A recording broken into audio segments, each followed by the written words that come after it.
পেহেলগাঁও জঙ্গি হানায় নিহত বিতান অধিকারী, একদিকে শোকে কাতর পরিবার, অন্যদিকে ক্রাউড ফান্ডিং চলছে। এই সব কিছুর মধ্যেই আবার ফাঁক পেলে মাঝে মধ্যে ঢুকে পড়ছে রাজনীতি, হিন্দুত্ব, ধর্ম। এই মুহূর্তে বিশ্ব বাংলা সংবাদের পর্দায় আমার সঙ্গে রয়েছেন সেই বিতান অধিকারীর দাদা বিভু অধিকারী। বিভুবাবু নমস্কার, আপনাদের স্বাগত। প্রথমেই আমি একটা কথা জিজ্ঞেস করব, এই যে আপনার ভাইয়ের নামে ক্রাউড ফান্ডিং চলছে, মানে ঘটনা ঘটার 24 ঘন্টার মধ্যে সব অ্যাকাউন্ট বলুন সব কিছু ব্যবস্থাপনা তৈরি, ক্রাউড ফান্ডিং শুরু হয়ে গেছে, 1.5 কোটি টাকা প্রায় উঠে গিয়েছে। কিছু খবর আছে এই নিয়ে আপনাদের কাছে? আমি জেনেছি এবং জানতেও পেরেছি। প্রথমে একটা ফেসবুকেই একজনের মাধ্যমে জানতে পারি, তারপরে পরবর্তীকালে সার্চ করে সেই লিঙ্ক থেকেও আমরা জানতে পারি তার অ্যাডমিন কারা আছেন এবং তার ইয়েরা কারা আছেন সেটাও জানতে পারি। তো এখনও পর্যন্ত শুনেছি আজকে পর্যন্ত 1 লাখ কত ডলার অলরেডি কালেক্ট হয়ে গেছে এবং সোহিনী রায় বেনিফিশিয়ারি হিসেবেও আজ সকালে দেখলাম অ্যাড হয়ে গেছে। এবং বেনিফিশিয়ারি মানে যদি নিজে থেকে অ্যাড না হয় তাহলে তো বেনিফিশিয়ারি অ্যাড হতে গেলে তাকে ব্যাঙ্ক অ্যাকাউন্ট দিয়ে অ্যাড হতে হয় আর কি। তো নিজে থেকে যদি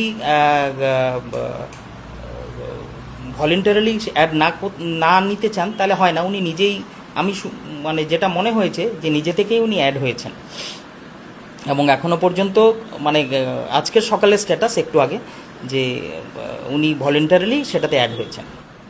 আচ্ছা, আমি একটু ঘটনার দিনের সকালবেলার সময়টায় যাই।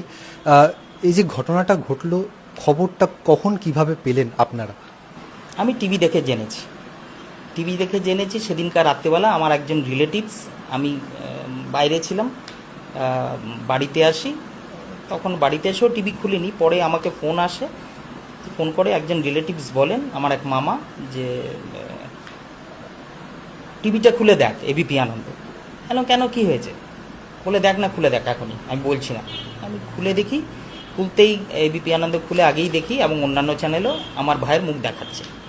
তো তারপরে দেখতে পাই যে এরকম জঙ্গিয়ানা হয়েছে, সেখানে নিহত হিসাবে আমার ভাই, এইভাবেই জানতে পারি। আচ্ছা, আপনার ভাইয়ের স্ত্রী সোহিনী রায়, তাকে নিয়ে একটু জিজ্ঞেস করব, কারণ তার বিভিন্ন মন্তব্য একটু প্রশ্ন তুলছে বাজারে। কারণ তিনি কাশ্মীরে থাকাকালীন এক রকম বিবৃতি দিয়েছেন, আবার ফেরার পর কলকাতায় দাঁড়িয়ে আর এক রকম বিবৃতি দিচ্ছেন, মানে বিভ্রান্তিকর কিছু মন্তব্য তার মুখ থেকে শোনা যাচ্ছে। তো তাকে নিয়ে যদি একটু প্রশ্ন করি, তার পরিচয়টা যদি একটু দেন। তার পরিচয় বলতে গেলে ইতিহাস হয়ে যাবে। ইতিহাসটা এইরকম যে তিনি, মানে আমি বলতে খারাপ লাগছে এখন, কিন্তু বলতে বাধ্য হচ্ছি, ইন্টারন্যাশনাল জালিয়াত বললেও কম হবে। ওনার এখানে ভারতবর্ষে যে পরিমাণ জালিয়াতি এবং ডকুমেন্টেশনের যা জালিয়াতির ছড়াছড়ি, তা শুনলে আপনি অবাক হয়ে যাবেন। আমি মুখে কথা বলছি না। এখানে নেতাজিনগর থানায় এবং পরবর্তীকালে কোর্টে, আলিপুর পুলিশ কোর্টে সেই কেস পেন্ডিং। নেতাজিনগর 56/2023 ওনার নামে পেন্ডিং কেস আছে। সেখানে ওনার এবং ওনার মা ভারতী রায় সেই কেসে আসামি। সোহিনী রায় বর্তমানে বেলে আছেন এবং ওনার মা ভারতী রায় 2023 সালের জানুয়ারি মাসে এখান থেকে অ্যাবসকন্ডেড হয়ে গেছেন বাংলাদেশে, মানে ইলিগালি পালিয়ে গেছেন। এখন উনি বাংলাদেশেই রয়েছেন এবং এই যে কি সেকশানে মামলা হয়েছে, সেই মামলা হলো ফোরজারির সাবসেকশন, ফরেনার্স অ্যাক্ট এবং পাসপোর্ট অ্যাক্ট। এবং এই প্রসঙ্গে বলে রাখি, উনি আদপে একজন বাংলাদেশি এবং ভারতবর্ষে এসে অবৈধ উপায়ে এসে বিভিন্ন রকম অসংখ্য ডকুমেন্ট বানিয়েছেন। দুটো বার্থ সার্টিফিকেট ওনার আছে। একটা বার্থ সার্টিফিকেট 2001 সালে, সেখানে উনি বলেছেন মেরিল্যান্ড নার্সিংহোমে জন্ম। আরেকটা বার্থ সার্টিফিকেট হয়েছে 2016 সালে, সেখানে উনি বলেছেন এলিট নার্সিংহোমে ওনার জন্ম। অ্যাকচুয়ালি ওনার জন্ম বাংলাদেশে 175 college road, Galachipa road, Narayanganj city corporation. সেই সকল ডকুমেন্টসই আমার কাছে আছে। সেই সকল ডকুমেন্টসই আমি পেয়েছি, কলকাতার বার্থ সার্টিফিকেট, বাংলাদেশের বার্থ সার্টিফিকেট। এবং পরবর্তীকালে উনি ভোটার কার্ড বানান, উনি এবং ওনার মা, সেই ভোটার কার্ড দুটো ক্যান্সেল হয়। এবং উনি, আপনি এরকম কখনো শুনেছেন যে একজন কেউ যার বার্থ সার্টিফিকেট আছে এবং সে সিটিজেনশিপের জন্য অ্যাপ্লাই করছে? আপনি খুঁজে পাবেন না। উনি সিটিজেনশিপের জন্য অ্যাপ্লাই করেছেন 2023 সালে, এবং 2023 সালে সেই সিটিজেনশিপ ওনার রিজেক্ট হয়। সবচেয়ে বড় কথা, উনি 2023 থেকে 2023 জানুয়ারি থেকে আজ পর্যন্ত ভারতেই আছেন। উনি তো আমেরিকায় ছিলেন, কেন ভারতে আছেন সেটা জানলে আপনি অবাক হয়ে যাবেন। তার কারণ হলো 2023 সালের ফেব্রুয়ারি মাসে ওনার ভারতীয় পাসপোর্ট রিজেক্ট হয়ে গেছে। রিজিওনাল পাসপোর্ট অথরিটি ওনার ভারতীয় পাসপোর্ট ক্যান্সেল করে দিয়েছে। তার কারণ উনি বাংলাদেশি, এবং বাংলাদেশি পাসপোর্ট ওনার আছে, ওনার বাংলাদেশি বার্থ সার্টিফিকেট আছে, ওনার মা বাংলাদেশি, ওনার বাবাও বাংলাদেশি। ওনার বাবা মা বাংলাদেশি হওয়া সত্ত্বেও ভারতবর্ষে ওনাদের প্রচুর ডকুমেন্টস বানিয়েছেন। ওনার মা ভারতবর্ষের আধার কার্ড আছে, ওনার মার ভারতবর্ষের ভোটার কার্ড আছে, ওনার মার ভারতবর্ষের প্যান কার্ড আছে, সোহিনী রায়ের ভারতবর্ষের ভোটার কার্ড, প্যান কার্ড, আধার কার্ড সব আছে। এখানে কোথাও ব্যাংক অ্যাকাউন্টও বানিয়ে রেখেছেন। এবং আইনগতভাবে উনি এখন ভারতীয় নাগরিকই নন। এখন প্রশ্ন উঠতে পারে, উনি যে বিতানকে বিয়ে করেছেন, বিতানকে বিয়ে করার পরেই তো পাসপোর্ট অথরিটি ওনার পাসপোর্ট ক্যান্সেল করে দিয়েছে বাংলাদেশি নাগরিক বলে। উনি তো বাংলাদেশি নাগরিক হিসাবে বিয়ে হয়নি, বিয়ে তো লুকিয়ে করেছেন, ভারতীয় নাগরিক হিসাবে করেছেন, কিন্তু আদপে উনি বাংলাদেশি নাগরিক। এবং বাংলাদেশি নাগরিক সব যত রকম জালি ফোরজারি সব কাজে উনি লিপ্ত। এবং এখানে যিনি যে প্রপার্টিটা আছে 21/2 বৈষ্ণব ঘাটা লেন, এই প্রপার্টিটার মালিক অ্যাকচুয়ালি ভারতী রায়, যিনি ইল্লিগেলি ভারতীয় ভোটার কার্ড বানিয়ে এই প্রপার্টিটা কিনেছেন। পরবর্তীকালে এই প্রপার্টিটা উনি ওনার মেয়েকে গিফট করেন, ডিড অফ গিফট করে। এখন সেই প্রপার্টিটার ইল্লিগাল মালিক, মানে উনি মালিক বলা যায়, মানে ইল্লিগালি মালিক হলেন সোহিনী রায়। আইন অনুসারে এই প্রপার্টি এতদিনে ভারত সরকারের কবজায় চলে যাওয়া উচিত ছিল, কারণ আইন বলছে কোনো বাংলাদেশি নাগরিক ভারতে এসে তার প্রপার্টি বানাতে কিনতে পারে না। আরবিআইয়ের স্পেসিফিক সার্কুলার আছে, আরবিআইয়ের গাইডলাইন্স আছে, এবং সেটা ইল্লিগালি উনি ভারতীয় সেজে সেই প্রপার্টিটা কিনেছেন। আজকে ভারতবর্ষের সরকার যদি চায় যে কোনো সময় এই বাড়ি ওনার সিজ হয়ে যাবে। মারাত্মক অভিযোগ, কিন্তু সে সম্বন্ধে আপনি ভালো মতোই অবগত। জানিয়ে রাখতে চাই, বিভুবাবু পেশায় একজন আইনজীবী কলকাতা হাইকোর্টের, সুতরাং আপনার কাছে সেই সমস্ত ডকুমেন্টস আছে সব কিছুই? আমি যেই ঘটনার কথা বললাম তার পুঙ্খানুপুঙ্খ সব ডকুমেন্ট আমার কাছে আছে। কি ডকুমেন্ট? যেই ডকুমেন্টের যে আপনি বললাম দুটো বার্থ সার্টিফিকেট, সেই দুটো বার্থ সার্টিফিকেট রেকর্ড আমি আপনাকে দেবো, ডকুমেন্ট আছে।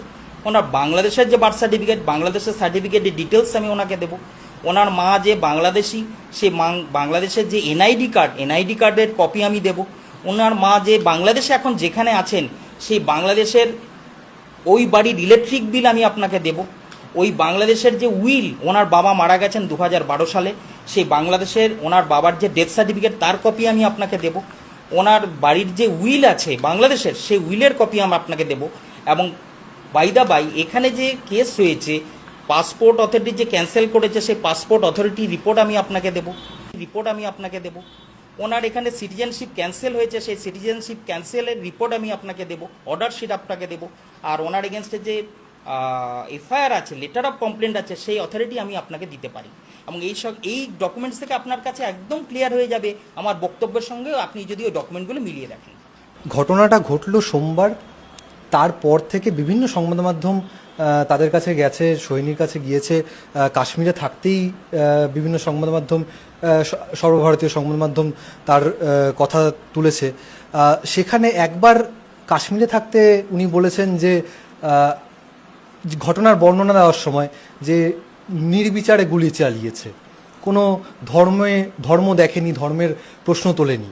আবার কলকাতায় ফিরে আসার পর তিনি একটা কথা বলছেন, মানে বিশেষ করে বিরোধী দলনেতা, আমাদের রাজ্যের বিরোধী দলনেতা শুভেন্দু অধিকারীর সামনে দাঁড়িয়ে তিনি বারবার করে বলছেন যে আমার সিকিউরিটি দরকার। আমার হাজবেন্ড নাম নিশান মিটাবো, খুব সাপোর্ট করতেছে। পলিটিক্স ছেড়ে দেন, হিন্দু বলে মেরেছে, পলিটিক্স ছেড়ে দেন। আমি শুধু আপনার বাসায় এসেছি। মাল্যদান করবেন আমাদের পশ্চিমবঙ্গ সরকারের পক্ষ থেকে মাননীয় মন্ত্রী এবং মেয়র শ্রী ফিয়াজ হাকিম মহাশয়। আমার হাজবেন্ড আপনাদেরকে খুব মান করলেন, আমার এবং আমার ছেলের সিকিউরিটি দরকার, জোর করে হিন্দু বলেই মেরেছে, এই বিষয়টাকে কীভাবে দেখছেন? অ্যাকচুয়ালি দেখুন, আমি আগেই বললাম যে সোহিনী একদমই ট্রাস্টওয়ার্থি নয়, তার কথা আপনি ট্রাস্ট করতে পারবেন না। তো আমিও দেখেছি প্রথম বাইটে উনি বলেছেন যে হিন্দু মুসলমান ওইভাবে কিছু করেনি। তারপরে আপনি অনেকগুলো বাইট দেখবেন, বিভিন্ন বাইটে বিভিন্ন রকম বলেছে। মানে অ্যাকচুয়ালি দেখুন, এটা তো ঘটনা যে আমার ভাই ওখানে নির্মমভাবে ওকে হত্যা হয়েছে, কিন্তু হত্যার পরিপ্রেক্ষিতে ঘটনাটা কিভাবে ঘটেছিল তার একমাত্র সাক্ষী তো উনি। তো আমার ঘটনা হলো উনি যেটা সত্যি যা ঘটেছে সেটা বলবেন। তো বিভিন্ন সময় বিভিন্ন রকম কথা বলার কোনো তাৎপর্য আমি খুঁজে পাই না। তো প্রথমে উনি একরকম বলেছেন, তারপরে পরবর্তীকালে আমি দেখলাম এয়ারপোর্টে নেমে উনি বলেছেন যে হিন্দু মুসলমান এই ঘটনাগুলো বলেছেন, এবং উনি প্রথমে বলেছেন হিন্দু মুসলমান এখানে কিছু বাঁচেনি, পরবর্তীকালে উনি স্টেটমেন্ট চেঞ্জ করছেন বারে বারে। আপনি 3 দিন পরে আবার যান, দেখবেন আবার অন্যরকম একটা স্টেটমেন্ট চেঞ্জ করে বলবেন। মানে অ্যাকচুয়ালি কি ঘটনা ঘটেছে আমি জানি না। আমার মনে হয়, আমার যেটা ব্যক্তিগতভাবে মনে হয় যে মানুষের সত্যটা তখনই স্পন্টিনিয়াস প্রথম যেদিন বেরিয়ে এসেছিল সেটাই আমার মনে হয় সত্যি, যে ওখানে নির্বিচারে গুলি চালিয়েছে, মানে কোনো কিছু দেখেনি, গুলি চালিয়েছে। বা তারপরে অনেকের ঘটনা শুনে বা কীভাবে বাকি ঘটনাগুলো আমার মনে হচ্ছে ওনার আফটার থট। আচ্ছা, এই ঘটনার পরিপ্রেক্ষিতে আর্থিক ক্ষতিপূরণ নিশ্চয়ই সরকার দেবে, তা সেই আর্থিক ক্ষতিপূরণটা আপনার কি মনে হয় কার হাতে পড়া উচিত? সোহিনী রায় বিতান অধিকারীর স্ত্রী হিসেবে, নাকি বিতান অধিকারীর বাবা মার কাছে, মানে আপনার বাবা মার কাছে? না দেখুন, যদি আইনগতভাবে দেখেন সোহিনী রায়ের এখন ভারতে থাকার কথাই না, উনি বাংলাদেশে ডিপোর্ট হয়ে যাওয়ার কথা। উনি বাংলাদেশি নাগরিক, ভারতীয় নাগরিক হিসাবে কোনো কম্পেনসেশনই ওনার পাওয়ার কথা না। আমি খুব কঠোরভাবে বলছি, যদি আইনগতভাবে দেখেন এই ব্যাপারটা হয়তো অনেকে অনেক রকমভাবে দেখবেন। আমি বিশ্বাস করি এর সম্পূর্ণ কম্পেনসেশন তার বাবা মার কাছে যাওয়া উচিত, এবং সেক্ষেত্রে বাবা মার মাধ্যমে যদি তার যে ছোট বাচ্চার স্ট্যাটাস নিয়েও আমি খুব সন্দিহান কী হবে। তার কারণ হলো সোহিনী ভারতবর্ষের সিটিজেন না, সে এখন বাংলাদেশের সিটিজেন, এবং ন্যাচারালি আবার তার যে বাচ্চা সে আমেরিকায় জন্মেছে। মানে এই পুরো ব্যাপারটাই একটা গুলিয়ে গেছে, মানে আজকে যদি ভারত সরকার সত্যি স্ট্রিক্ট হতো তাহলে সোহিনী রায় ভারতে থাকার কথাই না, সোহিনী রায় এতদিন বাংলাদেশে ডিপোর্ট হয়ে যাওয়ার কথা। কিছু কিছু মহল বলছেন যে মৃত্যু নিয়ে রাজনীতি করা উচিত নয়, কিন্তু মৃত্যু নিয়ে তো রাজনীতি হচ্ছে। কারণ ইংরেজিতে একটা কথা আছে যার আক্ষরিক অর্থে বাংলাতে যার অর্থ হচ্ছে অরাজনৈতিক কিছুই নেই এই দুনিয়ায়। তাই জন্য মৃত্যু একটা মর্মান্তিক মৃত্যু, জঙ্গি হানায় নিছকই ভূস্বর্গ ভ্রমণে গিয়ে জঙ্গি হানায় মৃত্যু হয়েছে বিতান অধিকারীর। কিন্তু তারপরেও রাজনীতি কি থামছে? ধর্ম, রাজনীতি, হিন্দুত্ববাদ কিছুই কিন্তু থেমে নেই। কারণ ওই যে আবার কিছুক্ষণ আগেই বললাম, অরাজনৈতিক কিছুই হয় না। ক্যামেরায় দেবস্মিতের সঙ্গে দেবনীল, বিশ্ব বাংলা সংবাদ।